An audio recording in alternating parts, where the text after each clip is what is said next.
이동재는 광주에서 지역을 장악한 뒤 조직을 이끌었고 전국구 주먹으로 올라선 인물입니다.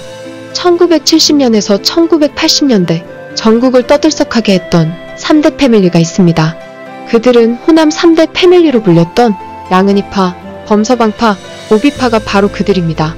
주먹 3개에 패칼과 쇠파이프 같은 이른바 연장을 들고 나와 조직을 키운 인물들 중 오늘은 오비동제파의 두목, 이동재의 이야기입니다. 시청하시기 전 구독과 좋아요는 영상 제작에 큰 힘이 됩니다. 그들의 3대 패밀리 중에는 양은이파가 좀 더 세력이 컸으며 조양은의 자서전을 보면 부하들만 500명이 넘었고 개인 보디가드만 4명이 따라다녔다고 합니다. 하지만 3대 패밀리 중 김태촌의 서방파도 함부로 할 수 없는 막강한 조직이었습니다. 그리고 앞서 영상에서 소개한 방탄차를 타고 다녔던 안토니파 보스 안상민은 3대 패밀리를 제외하면 단연 최고였다고 합니다. 이동재의 오비동제파는 광주 충장로 지역을 기반으로 활동했으며 조양은이 양은이파를 만들기 전 몸담았던 구 오비파와 이후 신 오비파로 갈라졌다고 볼 수 있습니다. 하지만 1980년 조양은과 김태촌이 동시에 감옥에 들어가자 이동재는 분열됐던 오비파를 완전히 장악하게 되고 오비동제파로 이름을 바꾸게 되며 독자적으로 세력을 키워나가면서 그렇게 3대 폭력 조직을 구축하게 됩니다. 오비동제파 이동재는 당시 유흥업계에서 그의 잔인함은 공포의 대상이었다고 하며 양은이파와 서방파의 사이에서 생존하기 위해 오히려 더 잔악한 수법을 사용했다고 이야기했습니다. 이때는 법보다는 주먹이 먼저였고 깡패가 우선인 시대였다고 볼 수 있습니다. 오비파와 칠성파는 전쟁을 시작하게 됩니다. 칠성파는 영화 친구에 나온 조직이었지만 이 당시에는 크게 알려지지 않았죠. 이 당시 서진 룸사롱 사건이 터져 언론에는 크게 보도는 안 됐지만 경찰들은 초비상 사태였다고 합니다.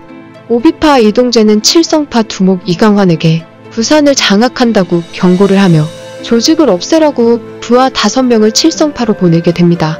하지만 칠성파는 이동재의 부하들을 무참하게 폭행했고 오비파 본거지인 광주 정형외과의 조직원들을 내려놓고 도망가게 됩니다. 당시 오비파 두목 이동재는 분노를 하며 이런 말을 했다고 합니다. 오늘 내로 칠성파를 죽이지 못하면 내 손으로 내가 죽겠다고 말이죠. 그렇게 조직원들을 소집했고 오비파는 350명가량 인원을 집결시켰습니다. 하지만 칠성파는 고작 70명 정도였다고 하네요. 위협을 느낀 칠성파 이강환은 알고 지내던 친구이자 조양은의 선배인 범계 오종철에게 연락을 하게 됩니다. 오종철은 오비파 이동재에게 연락을 했고 중재를 하려 했지만 이동재는 단호히 거부하게 됩니다. 오비동제파는 이전에 서울에 진출을 하려고 했지만 선배인 양은이파가 계속 걸림돌이었습니다. 조양은이 이동재에게 전화를 걸어 이쯤에서 끝내자고 이야기를 했지만 우리가 당한 만큼 복수하기 전까지는 절대 이 싸움은 끝나지 않을 것이라고 엄포를 하죠. 당시 오비파는 화장실 갈 때도 연장은 항상 소지했고 5인 1조로 다니며 전쟁 중이었습니다.